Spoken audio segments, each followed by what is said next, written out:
Hey everyone, welcome to the Cretaceous Campcast. I'm Cretaceous Dave, and this is a podcast all about Jurassic World Camp Cretaceous and Jurassic World Chaos Theory.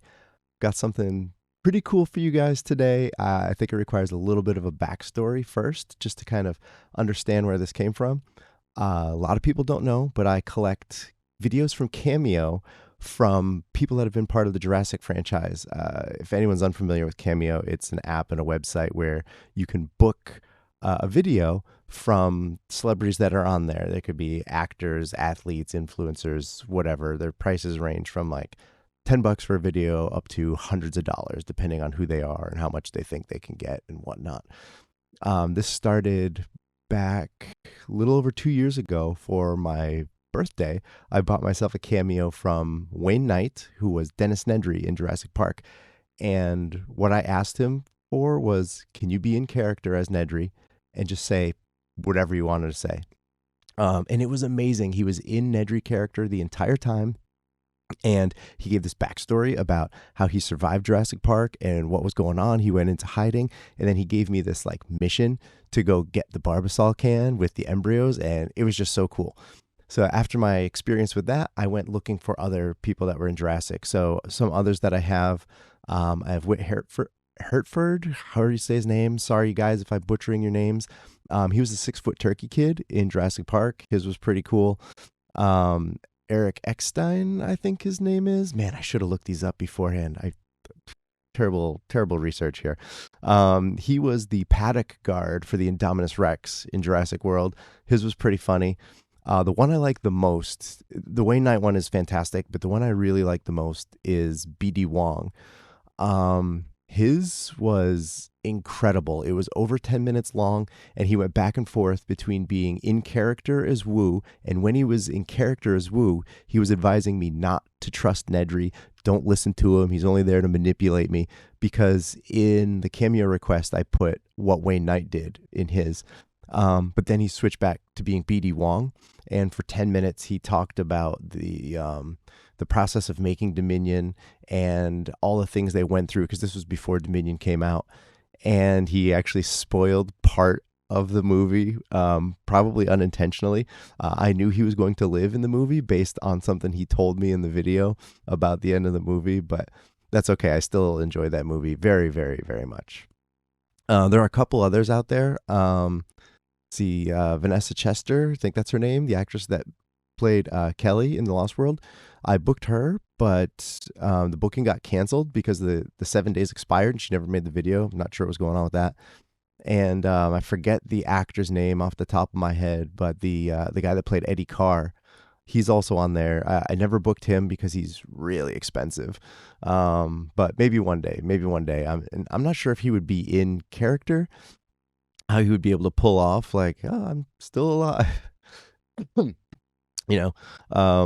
I'm sure I could have some cool questions for him. But that led me down. Every now and then, I just hop on Cameo and see if anyone else from Jurassic is in there. And just last week, I noticed Paul-Mikél Williams, who voices Darius, was on there.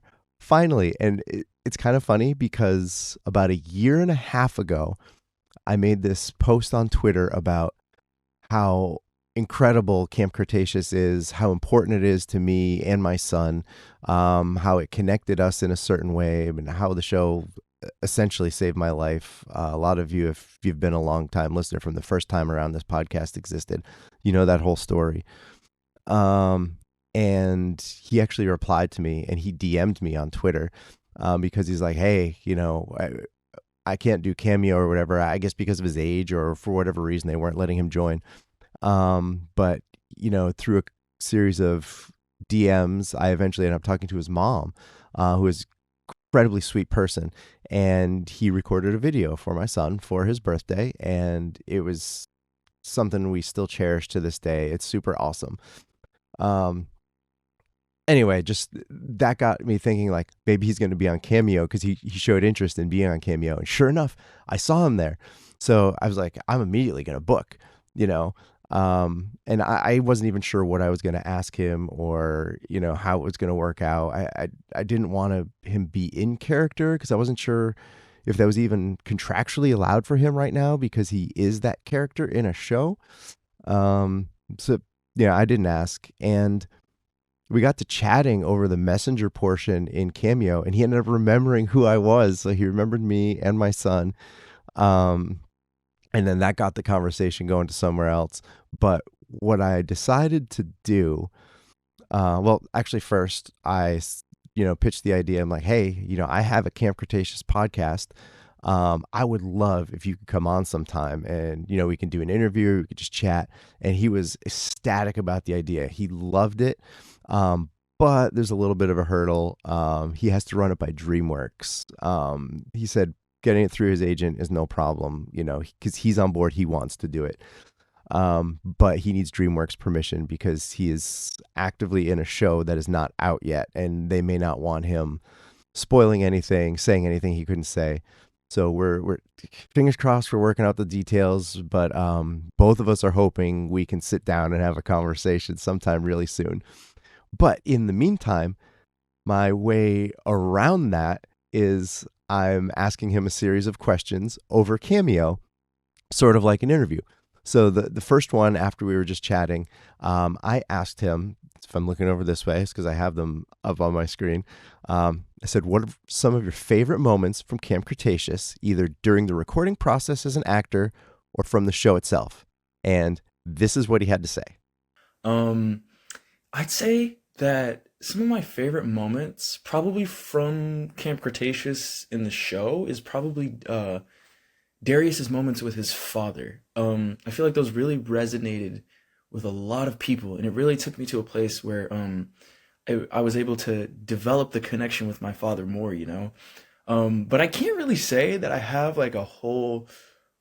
I think for the recording stuff, it's really overarching because when we recorded together, there were a lot of moments where we had a lot of chemistry. We were having a lot of fun. We cracked a lot of jokes. There was actually this one time where Jenna, who plays Brooklyn, walked into the studio in a onesie while all of us were like dressed professionally, and I was just like, man, there needs to be a day when we do that, right?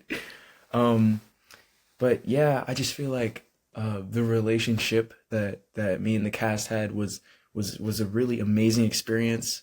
It gave me a lot of insight into how these shows work, and it really allowed me to create a new family that was not my blood family. I accidentally did a little zoom in there, but yeah, thank you guys so much for reaching out. And dude, I cannot wait to join you guys on the Cretaceous Campcast. That is going to be so much fun, and hopefully there we can answer some more questions.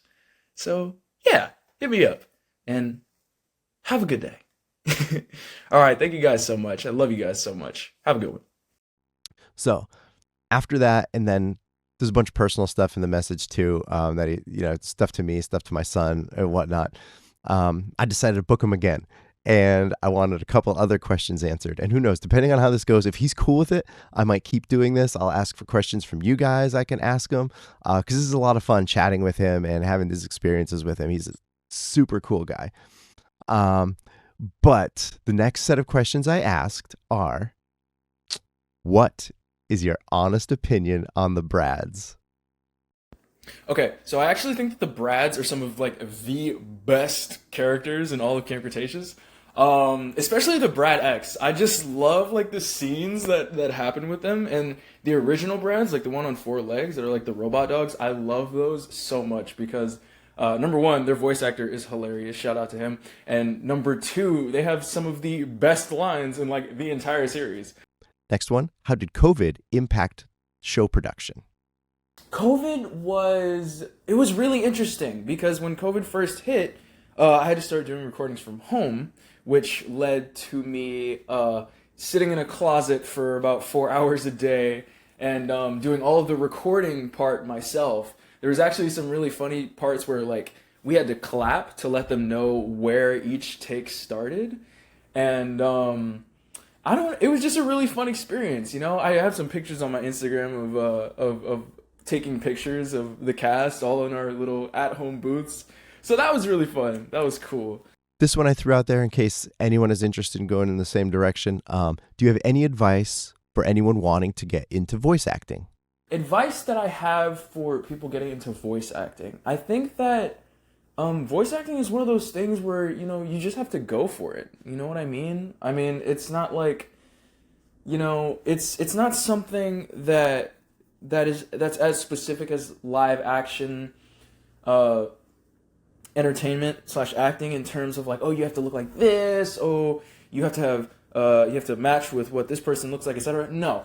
Voice acting is one of the easiest ones to get into because if you have a voice that either has range or you have a lot of personality and emotion, you got it.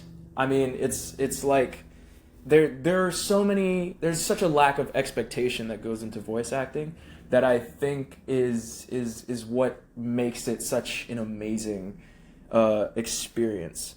You know, as you don't even need an agent really. You can really just get started by going through places like casting, what is it called? Actors Access, and even just websites where people are auditioning for random stuff, like a fan dubbing of like a manga or an anime or something like that. It's like there are so many ways you can go about it that the possibilities are just limitless, and you can land jobs that are huge, like me. So I think that it's just really easy to get into, and the only way, you already have enough practice. You know, it's not as specific as normal acting where you have to go through all of these methods. No, you know what the character is. You're picked for jobs because they love your voice. So you don't have to go over the top with the expectations. You got it. And finally, the last question I asked in this round was, describe chaos theory, if you're allowed to, in one word. And if I could describe chaos theory in one word, it would have to be it would have to be indescribable. I mean, honestly. Obviously, I can't talk about it a lot, but I will say that you're not gonna want to miss it. There are a lot of things in the show that I think you'll really love, both you and your son, and I really hope that you guys will watch it and give me the opportunity to get some feedback from you. I love hearing you guys' feedback. I love hearing your stories about the show. So please let me know what happens. All right. That's all for this cameo. I think I answered all the questions. Hit me up if you want me to answer any more, and I got you. All right. Thank you, Dave. Thank you, Brecken. Love you guys so much. Have a good one. All right, guys, that's everything for this fun little Q&A with Darius himself, Paul-Mikél Williams. Hope we get to do more of these, and I hope I get to have a real one-on-one chat with him. We're working it out. Both of us want to make it happen. You know, we have to see what DreamWorks says, but hopefully we can pull through with this. It'd be so cool. Anyway, I hope you guys really enjoyed this. Leave some comments or hit me up on social media. Me personally at Cretaceous_Dave. And the podcast account on Twitter is at JP_Campcast. And on Instagram, it's at Cretaceous Campcast. I should know my own Instagram. Yeah, I think it's at Cretaceous Campcast. And I am also at Cretaceous_Dave on Instagram. So leave any questions you may want for him. I know he was on Instagram himself just a few days ago answering questions. So I'm like, oh man, all these people are asking questions I was already going to ask them. But that's okay. I'll come up with different ones. Or if you guys didn't get a chance to ask him questions and you want me to ask them for you, if I continue this back and forth with him, that's fine. I don't mind doing it all. And who knows, maybe I can get some other cast members or some members of the writing team or, you know, the production people, anyone associated with the show. Hey, if anybody happens to listen to this and you want to talk, hit me up. I'm more than happy to talk to anyone. And for anyone out there that wants either a message, a birthday message, some questions answered, Paul-Mikél Williams is on Cameo. He's only $20 for a personal video. He responds in just a couple days. He's super cool, super awesome to talk to. I highly recommend you guys just go out and check him out, just if you want Darius to say hi to you, wish you happy birthday, happy anniversary, got a new job, whatever. It's a lot of fun. And I hope to do more of this in the future. Thanks, everybody. Stay safe, stay Jurassic, and have a good one.